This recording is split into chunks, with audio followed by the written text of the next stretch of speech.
오늘은 1장 4절부터 8절까지의 말씀 가운데 나오고 있는 일곱 영과 예수 그리스도에 관해서 요약해서 설명을 하도록 하죠. 네 번째 시간인데요. 이 히브리 사람들은 일곱이라고 하는 숫자에 전체, 충만, 완전, 완성이라고 하는 그런 개념을 부여해서 사용을 했어요. 그래서 전체 교회를 굳이 7이라고 하는 숫자를 동원해서 일곱 교회라 이렇게 묘사를 하고 있는 겁니다. 이와 마찬가지로 우리는 전체 교회를 상징하는 일곱 교회 뒤에 나오는 일곱 영은 홀로 온전하신 성령을 상징하는 것이다. 이렇게 알 수가 있어요. 앞에 이제도 계시고 전에도 계시고 장차 오실 이라고 성부 하나님에 대한 묘사가 나오고 뒤에 예수 그리스도가 나오는 것을 보아서도 우리는 금방 보좌 앞에 일곱 영은 성령이라는 것을 알 수가 있습니다. 계시록 5장 6절을 해보면 내가 또 보니 보좌와 네 생물과 장로들 사이에 한 어린 양이 섰는데 일찍 죽임을 당한 것 같더라. 일곱 뿔과 일곱 눈이 있으니 이 눈은 온 땅에 보내심을 입은 하나님의 일곱 영이더라. 이렇게 기록하고 있는데 일곱 영은 일곱 눈이라고 하죠. 일곱 눈은 구약의 스가랴가 본 환상을 기록한 4장에 나온 7개의 환상 가운데 5번째 환상이에요. 9절에 보면 스룹바벨의 손이 이 성전의 기초를 놓았은즉 그 손이 또한 그것을 마치리라 하셨나니 만군의 여호와께서 나를 너희에게 보내신 줄을 얘가 알리라 하셨나니라. 10절 작은 일의 날이라고 멸시하는 자가 누구냐. 시작이 미약하다고 멸시하는 자가 누구냐. 이 일이 안 될 것 같으냐. 그런 뜻이에요. 사람들이 스룹바벨의 손에 다림줄이 있음을 보고 기뻐하리라. 이 일곱은 온 세상에 두루 다니는 여호와의 눈이라 하니라. 이 10절에 이 일곱 눈은 온 세상을 두루 살피는 여호와의 눈이다 라고 나오는데 요한계시록 5장 6절에는 일곱 눈은 온 세상에 보내어진 하나님의 영이다 이렇게 기록하고 있습니다. 성전 재건에 관한 말씀인데 스룹바벨이 이 사마리아 사람들의 방해와 여러 가지 부족한 여건으로 인해서 과연 성전이 재건되겠느냐 하는 걱정을 하고 있을 때 하나님께서 이는 힘으로 되지도 않고 능력으로도 되지도 아니하고 오직 나의 영으로 된다 말씀하시면서 하신 말씀입니다. 성경의 스가랴, 학개, 에스라, 느헤미야서는 다 성전 재건에 관한 내용이에요. 더 나아가서 성경 전체가 우리 이 땅에 세워진 교회, 즉 여러분과 저 안에 성전이 세워지고 완성되어져서 궁극적으로는 이제 아버지의 나라로 돌아가는 그 성전 재건에 관한 이야기다. 이렇게 이야기를 할 수도 있습니다.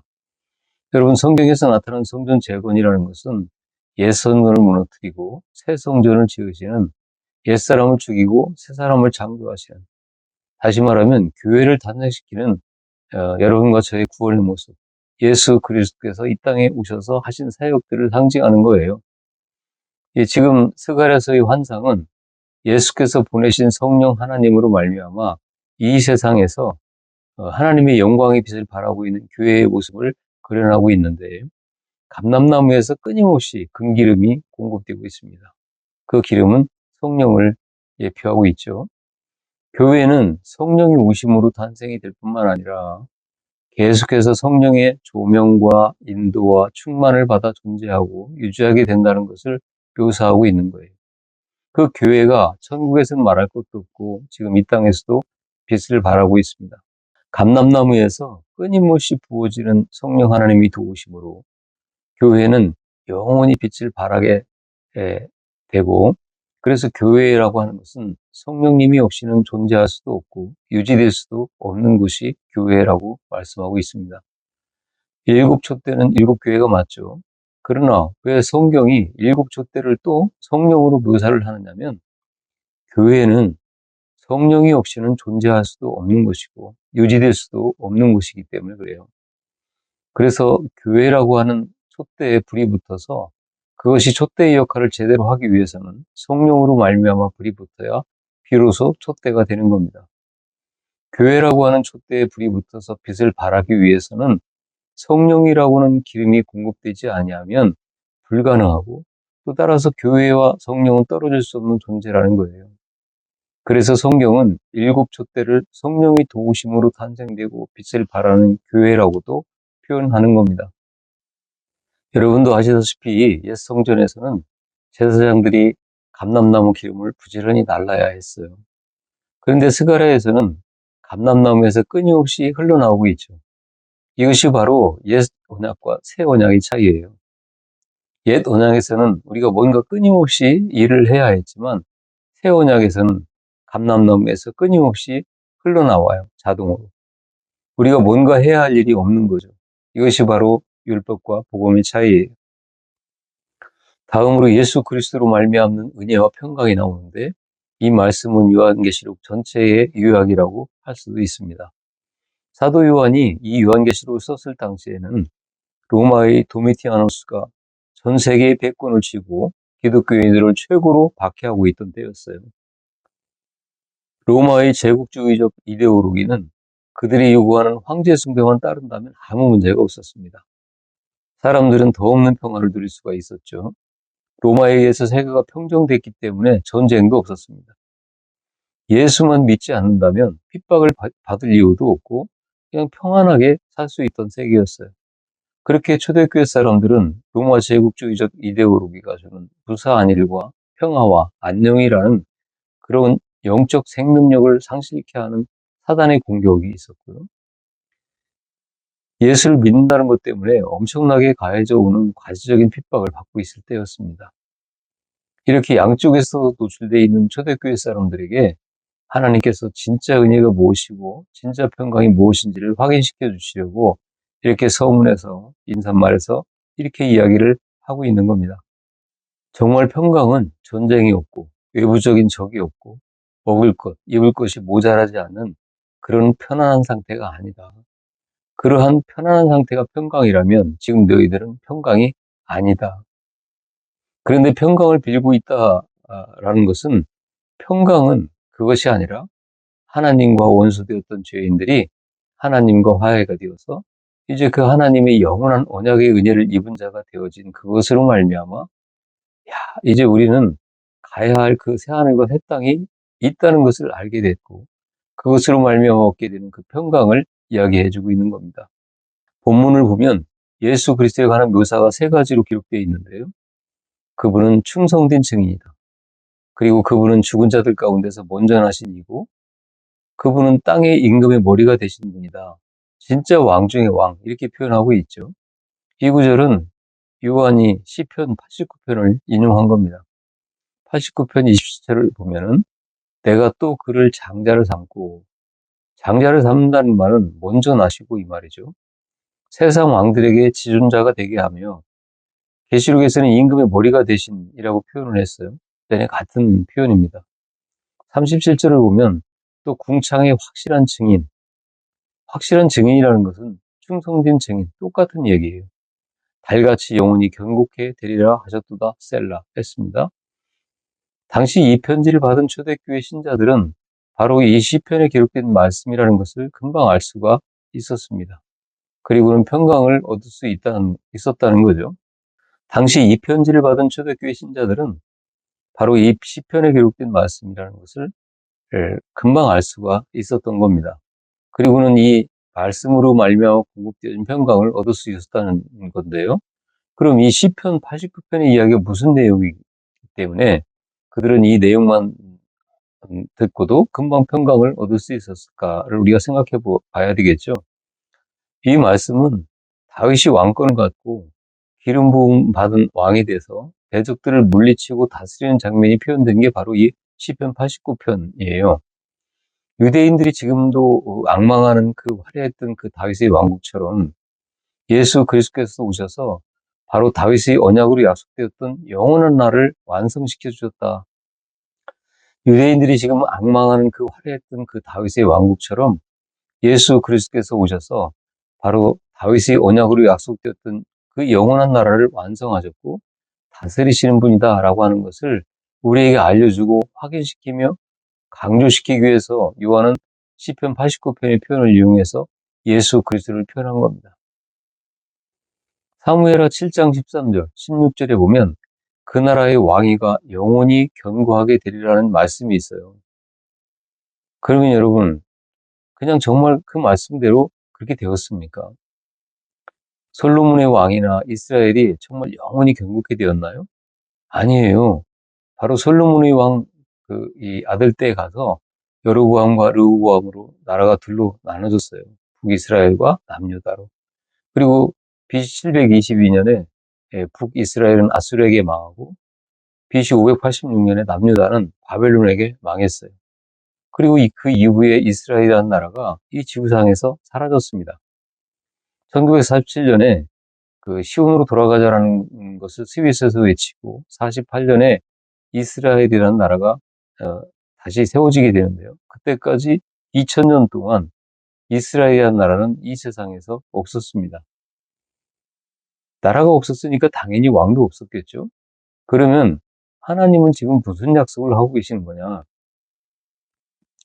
말씀 그대로 문자적으로 본다면 하나님께서는 거짓말을 하고 계신 건데요. 성경은 그런 말씀을 하고 있는 게 아니라는 것을 우리는 금방 눈치챌 수가 있죠. 바로 예수 그리스도, 그 영원한 왕이신 예수 그리스도에 관해서 이야기하고 계시는 거예요. 지금 이 구절은 참 성전이신 진짜 왕이신 메시아가 오셔서 승리를 하시고 또 영원한 하나님 나라의 왕위에 올라가서 영원히 다스리실 것을 표현하는 메시아에 관한 연약인 것입니다. 이 세대주의자들은 지금까지도 이 왕국이 이 땅에서 이루어질 것이라고 믿고 있어요. 그리고 이상한 이야기들로 지금도 많은 성도들을 미혹하고 있습니다. 그래서 이 땅에서 천년왕국을 지금도 기다리고 있는 거죠. 그리고 반드시 천년왕국은 온다는 거예요.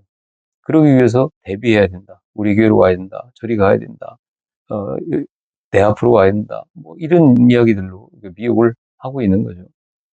그러나 그런 말씀을 하고 있는 게 아니라 메시아에 관한 언약을 말씀하고 있습니다. 그 바로 메시아가 오셨고 그 왕국을 완성하셨고 지금 다스리고 계시다라고 하는 뜻이에요. 이미 하나님의 일을 다 이루셨다라고 하는 거죠. 그러니까 이 땅에서 예수 그리스도의 삼직, 왕이며 제사장이며 선지자였던 그분이 삼직에 대해서 표현을 해놓고 있는 겁니다. 충성된 증인이라는 것은 증인은 어떤 것을 보고 들은 것을 그대로 이야기하는 것을 증인이라고 하지 않습니까? 죽은 자들 가운데서 먼저 나시니 이것은 제사장을 이야기하고 있는 거예요. 죽는다라고 하는 것은 자기를 제물로 드려서 제사를 드린다라는 이야기거든요. 제사장의 직분을 이야기하고 있는 거예요. 그리고 그분은 땅의 임금들의 머리가 되었다라고 말씀하는데 왜 그러냐? 임금들의 머리는 그분이 진짜 왕이라는 거죠. 이렇게 예수님은 왕이셨고 제사장이었고 선지자였습니다. 신명기 18장 18절에 보면 내가 그들의 형제 중에서 너와 같은 선지자 하나를 그들을 위하여 일으키고 내 말을 그 입에 두리니 내가 그에게 명령하는 것을 그 무리에게 다 말하리라. 이것은 하나님이 모세에게 말씀하신 건데요. 예수님은 바로 내가 내 뒤에 한 선지자를 둘 거야 라고 하셨던 그 선지자였어요. 그분이 바로 예수님이시죠. 그런데 여러분, 예수님께서 승천하실 때 교회에게 당부하신 말씀을 보면 사도행전 1장 8절에 오직 성령이 너희에게 임하시면 너희가 권능을 받고 예루살렘과 온 유대와 사마리아와 땅끝까지 이르러 내 증인이 되리라 하시니라. 우리들을 똑같은 증인으로 부르고 계세요. 너희들은 내 증인이다 그래요. 그 증인이 어떻게 살다 가셨느냐? 순환받고 고난받고 죽으셨어요. 그 증인이 어떻게 살다 가셨습니까? 이 패권으로 왕권을 쥐고 그 왕좌에 앉아서 모든 권세를 누리고 모든 사람을 발밑에 두고 다스리는 그런 왕으로 살아가셨습니까? 아니잖아요. 순환받고 고난받고 섬기고 그리고 죽으셨습니다. 우리는 그리스도와 연합된 자들이에요. 그분을 닮아가는 삶, 그분을 따르는 삶, 그분을 섬기는 삶을 우리가 살아가야 되는 연합된 자들이죠. 우리도 그런 주님의 삶을 살아내야 한다는 것을 말씀하고 있는 겁니다.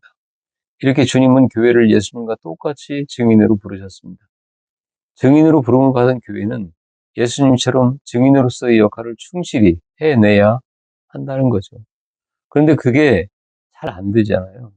그리고 그때도 마찬가지로 초대교회 때도 잘 안 됐습니다. 네로 황제 때부터 강화된 황제 숭배로 말미암아 도미티아누스 황제 당시로서는 죽음까지도 불사해야 되는 그런 아주 척박한 삶을 살았어요. 하나님은 당시 예수를 믿음으로 핍박을 받고 있고 고난당하고 있던 교회에게 이렇게 말씀하고 있는 거예요.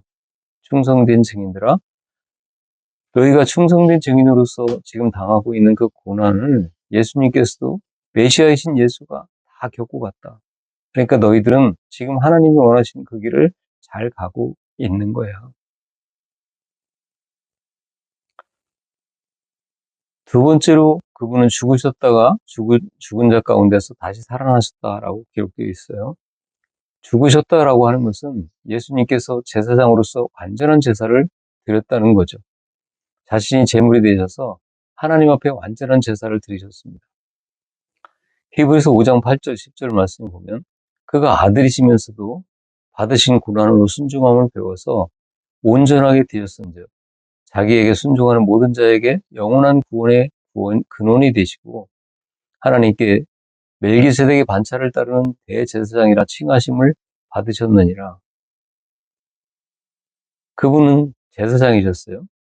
히브리서 6장 20절에 그리로 앞서가신 예수께서 멜기세덱의 반차를 따라 영원한 대제사장이 되어 우리를 위하여 돌아가셨느니라 말씀하고 있습니다. 예수님은 제사장이시면서 또 제물로 드려주셨는데 그렇게 죽었을 뿐만 아니라 다시 살아나심으로 그 제사가 완전한 것이었다라고 하는 것을 확증하셨어요. 당시에는 제사를 드릴 때 그 제물에 흠이 있거나 아니면 제사의 절차가 조금은 잘못돼도 제사장은 그 자리에서 죽었습니다.